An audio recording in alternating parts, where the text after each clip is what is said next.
From 14 News, this is Touchdown Live in the Huddle, your live streaming pregame football show.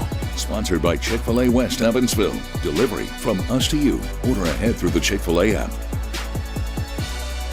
Welcome back, everybody. We are in week 9 of In the Huddle. Mitch, definitely going to be saying this a lot in these next few weeks here, but it is just crazy how the year has flown by. Absolutely, Max. That's just how it rolls, though. You know, 1 minute it's week 1. We're in here getting set up. The next, it's the regular season finale. Here we are. But we've still got plenty of stuff to get through. Oh, yeah, that's right, Mitch. However, if it is your first week joining us on the show, each week we go in the huddles of your favorite teams, hence the name, across the tri-state to give you an inside look before Friday's big game. Right. Plus, we take a deeper dive into the people who make up the teams with interviews and feature stories to kind of shine a spotlight on the minds behind the magic that you and I get to see on the field each and every week. Well, let's kick off this week by taking a look at our Player of the Week winner from Week 7 play. Our Aaron Hancock went to Boonville to chat with Wyatt Franz.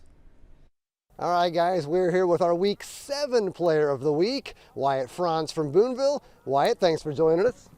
Nice to be here. Definitely. And here, we'll go ahead and get this right out of the way. Here is your football for winning that Player of the Week honor. Thank you. It means a lot. Awesome. Well, what was it that was working for you in that game against Princeton? I mean, 6 touchdowns, 200 yards, that's amazing. Yeah. The line was really doing their job, and, I mean, once everybody does their job, it really all starts to come together. You know, kind of hard to stop. You know, everybody's making their blocks, and we had really big holes for me to run through, and Princeton couldn't stop me. Yeah, I was actually there shooting that game, and I mean, it was phenomenal. You were dragging guys on some of those runs for 5-10 yards at a time. Yeah, I mean, I've been working hard in the weight room, and I think that really has a big part of it too. Just being able to run through everybody, and especially, you know, they weren't the biggest team. And being a bigger running back, it's easy to run through guys like that.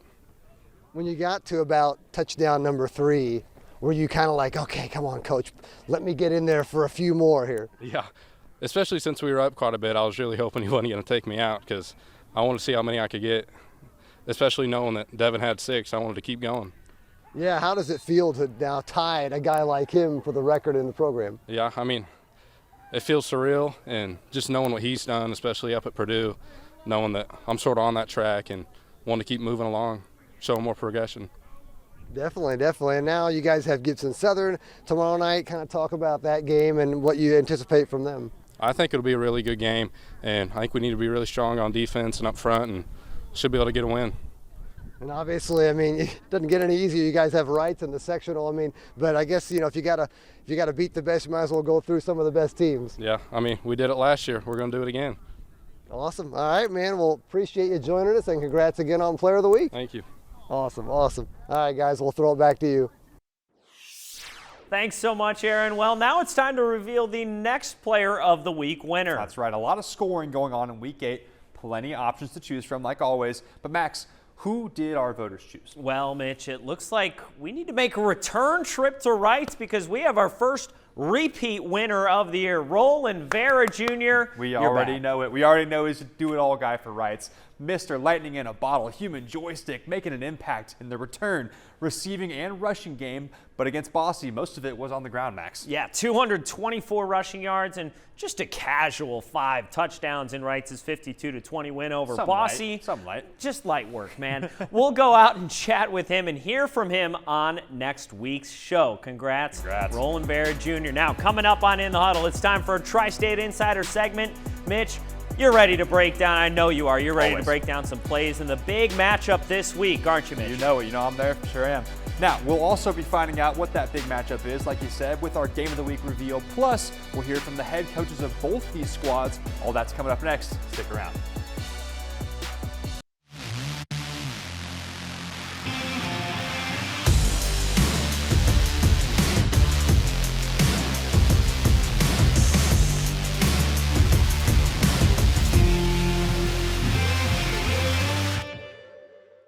Welcome back to In the Huddle. It's the most wonderful time of the show, Mitch. Time for our Tri-State Insider segment. That's right. We've been at this for 9 weeks now. Of course, pains me and you to see the regular season go, but I'm really excited for what we've got in store for you today. Yep. If you're new here, the first time joining us, this is where we break down our Touchdown Live Game of the Week, talk about the biggest plays each respective team has made throughout the season, and who to watch out for. And of course, we can't go without having our Carter's Call, where you pick out who's going to come out on top. That's right. Well, I took the L last week. Tough scene, but It's okay. I'm looking to get back on track as we wrap up this season and head into the postseason. I once had a coach tell me they're all warm-ups for your road to Lucas Oil. As far as I'm concerned, I'm 0-0 right now. There you go. Very inspiring stuff. And before we have teams on the hunt for hardware, we've got to get into week 9. That's right, Max. Yeah, we've seen a lot of fun ones this season already, and we're hoping it's going to be the same thing this week. Let them know where we're going. Will do. We're taking our talents to Fort Branch, where the Gibson Southern Titans are hosting the Boonville Pioneers. That's right. It's a battle of 6-2 versus 5-3. GS undefeated in conference play, sitting in first, with Boonville sitting at third. That's right. Coach Nick Hart's squad has already clinched up the PAC Big School Division after a hard-fought win against Heritage Hills, and they've looked good all season long. Every team they played in the Hoosier State this year, they've beaten, with their only losses coming to Boyle County and South Warren.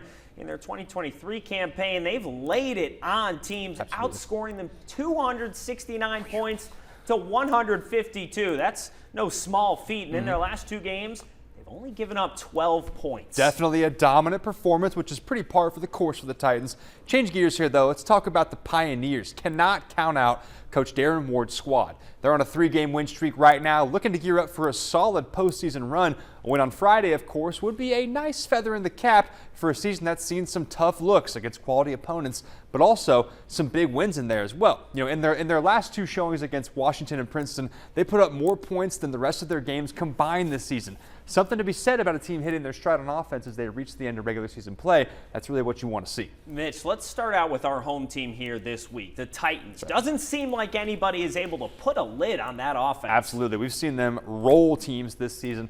Let's get right into it. No introduction right there. We know they've got weapons up to their eyes, and that scheme runs all the way back to signal caller Tanner Boyd. Now, we've talked about him on the show before, but let's take it back to last week in their matchup against Mount Vernon. Here's Boyd getting it done on the ground with his legs, and the keeper up the middle breaks off a nice little piece of running there. Now, they put together a quick drive, so from the 12 right here, Tanner Boyd rolls out to his right on the fake, and waiting, finds Seth Parsons for the score. Watching him this season, he's really appeared to have come into his own, staying calm in the pocket, and we've seen him time and time again make good decisions. Of course, doesn't hurt to have guys like Sean DeLong, Michael Herron, Mason Scheller, and of course, Parsons that you just saw right there. A lot of playmakers on the offensive side of that ball. Yeah, highlighting, you just mentioned 2 guys, Tanner Boyd and Sean DeLong, 2 guys who have made appearances on our Player of the Week nominee list. Yep. That's a big 1-2 punch. Right. We know they can score, but that defense is stout as well. Turning the page to Boonville, though, what are their keys to success to moving the ball against that defense? Right. Well, we've shown you Wyatt Franz running over defenders over and over, and Marquez Ballard providing that kind of more dynamic, shifty approach on the ground. But the Titans are a tough team to run on, a tough team to move the ball on in general. Absolutely. They've been known to not only take the ball away through the air, but to get off to after the quarterback on the ground. If you're looking at Gibson Southern from the perspective of Coach Ward, what's that plan? Yeah, well, let's check out what's playing to their advantage here. We've already talked about what this guy can do. Here's our Week 8 Player of the Week, Wyatt Franz, dragging Princeton Tigers in some of his big runs against them. A big dog right there. Looking for the Pioneers to rely on him a lot on Friday night. Of course, at the same time, let's look at Marquez Ballard. We referred to him as Mr. Excitement earlier on this season. There he is, dragging guys after the sweep. We know he can run. We know they can score. Now, the Titans, like we talked about, they're a tough, disciplined squad that's gotten used to winning, and rightfully so. They can thrash teams, and they have in the past. If you want to take them on, you're going to have to continue chipping away with guys like Franz and like Ballard. Eventually, a chunk play will break. You've just got to be patient enough to ride it out until it does. All right, Mitch, we've seen the tape, and just another point I want to bring up. I think it's going to be important. You mentioned that emphasis on Franz. If you're able to keep that Gibson Southern offense off the field, and you can execute a nice run game by Boonville, that could be the key. But who knows? We've talked X's and O's. You certainly, I know, have a call. What's your Carter's Call going to be? Well, you've got 2 seasoned teams here on both sides. Like you mentioned there, time of possession is going to be huge. Now, Coach Hart and Coach Ward each looking to one-up each other here. Ward's only faced this team 3 times in his career over there at Boonville. I venture to say he's excited for a shot to finally get one up over the Titans after 3 losses. Now, Both squads here can tote the rock on the ground. We just talked about it. I'm interested, of course, though, to see how the Pioneer secondary adjusts to Boyd and that Gibson Southern passing attack. We know they can air it out. They will spread you out, and if your guys cannot hold their own and do their own jobs, things could get ugly. Now, I think these are two tough squads who have each played tough opponents. They've each taken lumps. We've seen them both lose games. We've also seen them give out lumps here, winning big games here as well. So Friday night, give me the edge to the big school division champs. I'm taking the Titans. All right, so we've looked at our game of the week, Mitch, but we're not going to stop there. It was already tough enough to pick which game was going to be our game of the week because, well, it's just a big week for football in the Tri-State. You can't talk about rivalry week, though, without talking about Wrights and Mater Dei. That's right, Max. Now, this game, usually a bit more buzz around it, but it has been kind of a down year for 2-6 Mater Dei, and they're going up against the only unbeaten team in the SIAC juggernaut, Wrights. But in rivalry week, I won't go as far as to make an official Carter's call here because you never know what can happen. Yeah, Mitch, we've had the Westside Nut Club Trophy since 1970, and it was all Wrights at the beginning, winning the first 13 games. That's true, but it has been a lot closer over the past couple of years. Since 2010, Mater Dei has won 7 of those matchups, with Wrights taking 6. I'm sure there will be plenty of fans to pack those stands. And Mitch, if Wrights goes on to take down Mater Dei, it will be their 18th straight regular season victory, and they'd fly right into the postseason with all the momentum that they need. And make sure to come back tonight because at 10, that rivalry week has already begun. It doesn't just start strictly on Fridays. We checked out the youth football action tonight, so a little Cub football action between Mater Dei and Wrights.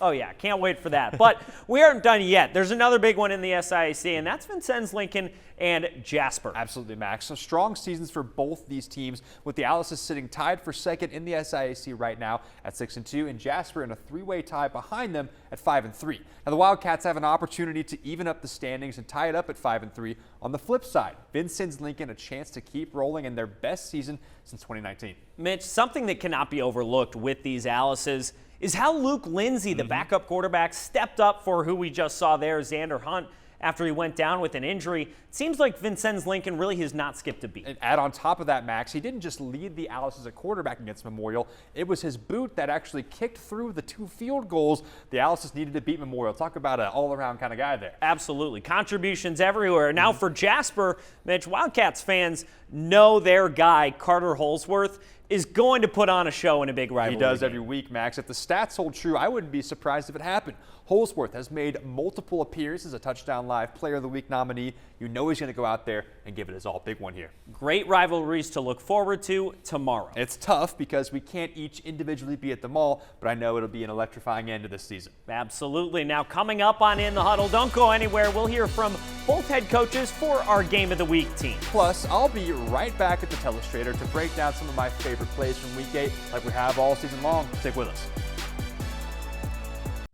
Welcome back in, everybody. It's time to talk Game of the Week again. So we've got Boonville traveling to face Gibson Southern. We discussed it last time we checked out Gibson Southern, but simply put, the Titans have just had it when they played conference games, with the sectional draft giving them a matchup against Mount Vernon, a team they defeated 44-6 in Week 8. This week's game against Boonville is a chance to hit the postseason with a ton of momentum. And Coach Hart knows this is more than just a rivalry game. This one has a lot on the line. A great test for the postseason, and we got a chance to win the conference outright. So it's a big game from a lot of standpoints. You want to be playing your best going into the tournament. You can win the conference outright. A lot of things to play for. It's a big game. Like you said, they've kind of become a rival over the years. We've had a lot of great games, since they joined the conference. So. Expect another good one on Friday. Now over to the Pioneers. They are riding a 3-game win streak in. With a win, they could tie up Gibson Southern in the conference records. Coach Ward is well aware of the stakes on the table and also the position that the program is in.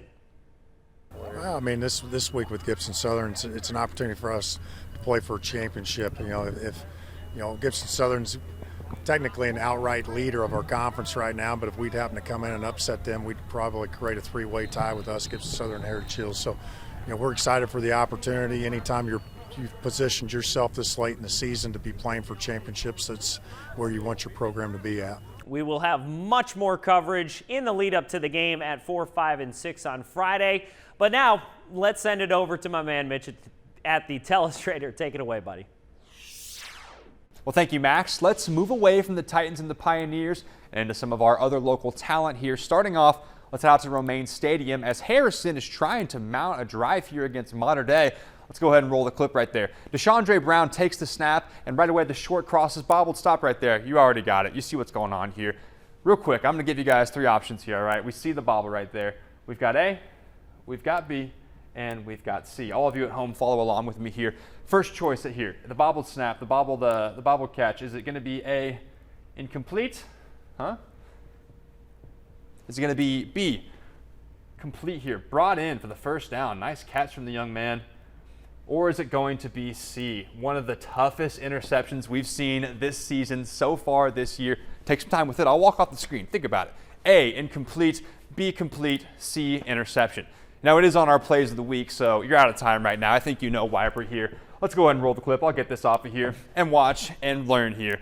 Popped right in the air, and there goes the man diving for it. Nolan Schickel makes a fantastic diving interception. What a play. And Mater Dei holds strong from there as they get their second win. Check that out right there. Come on now. Of the season, 43-20 over Harrison. Now, over to the east side, where Enloe Field, where Memorial was looking healthy and to get back on track as they hosted Vincennes Lincoln. The tailback Porter Road is back, but quarterback Matthew Fisher still out for the Tigers. Let's go ahead and roll that clip. Memorial ball here, and Liam Bryant takes the snap. Stop right there. Oh my goodness, big 73 is coming in hot. He's taking a lick as he throws. Now you can see this throwing motion's kind of already underway right here. You can see the ball is kind of already coming forward, but as we're about to see here, a split second of difference, especially getting hit like that, can make all the difference. Let's go ahead and roll it. Now watching here, the ball leaves his hands, and it's tipped up, and it's the chip drill right away. Right, Cat dives and makes an incredible interception to thwart the Tigers' drive. Can you tell I'm on a defensive kick right now? I'm really enjoying it this week. Well, Vincennes Lincoln holds strong from there, and they win a slugfest 6-0 over Memorial.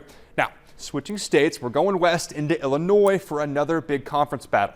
This one in the Little Illini Conference, where Mount Carmel and Casey Westfield squared off, the winner looking for a leg up on the conference crown. Now we're jumping into the third quarter here with Casey Westfield up 6. Let's go ahead and roll it. 3rd and 22 here. They got a ways to go. Blaine Sisson airs it out to Andrew Gillen. Stop. He just took a shot right there. Poor guy. But young man landing on the line here. Ball still in his hands after getting crumpled. Is leaning out here. You can see that knee is just barely off the ground right there. Ball in this hand. First down. He's got a ways to go. I'm switching sides right here. You can see he needs to get around this area. So that's the kind of effort that you see on Friday night from tough guys like that. Just kind of hovering there, taking a shot and leaning out for it. So let's go ahead and roll it and see if he makes it. And he does. Come on now. That's why he's on the list for us here. Andrew gets in there, and it's good for that crucial first down. 3rd and a mile. Well, Gillahan and Sisson kept connecting all night long, and the Golden Aces go on to win it 23-20. Next, we're leaving the huddle to get into the red zone. That's right, we're back for our Week 9 rendition. We'll swing things out to Aaron Hancock when we come back. And we'll break down the schedules for the other games in our area as we get ready to wrap up regular season play and wipe those slates clean as we head out into the postseason. Welcome back. It's Week 9. We're ready to hand things off once again to our guy in the field. That's right. Aaron Hancock was out for us filming in the red zone. Whichever player he chooses will have just 1 minute to answer all of Aaron's questions. Sort of like a 2-minute drill, only much more intense. A lot on the line here. Absolutely. Let's see who we got a hold of this week. All right, guys, we are here with Gibson Southern's Sean DeLong for our In the Red Zone segment. Sean, welcome in. What's up? First question, what is your favorite pregame hype-up song? Ooh, I don't know. Almost any Adele song. I like Adele. It gets me ready to go. All right, how about your favorite pregame meal? I'd say the mom stuff always gives pregame meals. I like Thai chow in Fort Branch. It's pretty good. All right, sounds good. What is your favorite Coach Hart quote? In film one time, he said, he goes, I have an idea of what they're going to run, but I have no idea what they're going to run. I don't think he meant to say that. All right. Well, who do you guys consider your biggest rival? I'd say since Coach Hart's been here, probably Heritage Hills. Who is the biggest team prankster? I'm going to go Cam Devotney. Cam Devotney, for sure. He's a goofy kid. Favorite video game? I like Madden for sure. Coke or Pepsi? Coke or Pepsi? Coke. My brother works at Coke, so I have to say Coke or you get mad at me. So there we go. All right, well, that will do it. Sean, thanks for joining us. All right, thank you. Appreciate it. All right, guys, we'll send it back to you. Aaron, great stuff. Always love seeing who you come up with. Have a lot of fun out there. But now it's time to take a look at some more games across the tri-state. We've looked at our game of the week already. Let's get you all pumped up for our full Week 9 slate. First up, Central is visiting North. Central just trying to get a win on the board and avoid going 2 straight seasons without a victory. Can they do it? You'll have to find out. 6:30 kickoff at North. Then Harrison traveling to Boise. That kickoff as well at 6:30. Staying right in the SIAC. The Memorial Tigers trying to get back on track with a victory. They'll have to do it in Paradise against the Castle Knights. Also 6:30 kickoff. And then one of the games we talked about, a big rivalry matchup. The Jasper Wildcats head to play the Vincennes Lincoln Alices. And finally for me, Washington playing at Heritage Hills. That kickoff is at 7 o'clock. Mitch, I know there are plenty more games we got to talk about. What are you talking? You know, we're always looking at other games going on here. A lot of quality matchups all across the board. I've got some picked out on my own, of course. First off, you've got the 2 DuBois County foes in Forest Park and Southridge. 5-3 Rangers heading to take on the 5-3 Raiders. Interesting one there, with Forest Park fresh off a win and Southridge looking to bounce back after a loss. Then you've got the Blue Jackets of Mitchell headed into Commodore territory looking to knock off Perry Central at home. Both those games kicking off at 6:30. Up next, I'm watching the matchup between South Spencer and Tell City. The 1A Rebels have spent their season taking on a slew of opponents, 1 to 2 divisions higher than them. Could they be primed to knock off the 5-3 Marksmen? Maybe so. Kick off at 7. And then we're crossing the Ohio. We've got Henderson County, the Colonels, taking the bus ride over into Davis County, into Panther Country, looking to lay a thump on them. They also kick things off at 7. And last but certainly not least, you've got the Owensboro Catholic the Aces looking to wrap up their undefeated season when they host the Edmonson County Wildcats at Steele Stadium. Going to be a good one there. Man, we have quite the packed slate in Sure Week do. 9. A lot of games everywhere. Thank you all so much for watching our Touchdown Live in the Huddle pregame show. Hope we got you all ready and hyped up for the slate. We hope you enjoyed also the in-depth look at some of the best football teams across the tri-state That's right. area. We'll be back each Thursday night at 7 o'clock to preview teams in creative ways. Of course, as always, this would not have been possible without our entire production crew and marketing team. Thank you for all the work you've put in to make this whole thing happen. And for highlights of all your favorite games, be sure to join us back here for our Touchdown Live show every Friday night on the 14 Sports app at 10:35. We're going to have highlights from 12 games this week. And then, of course, we'll feature our express version on 14 News at 10. We'll see you there.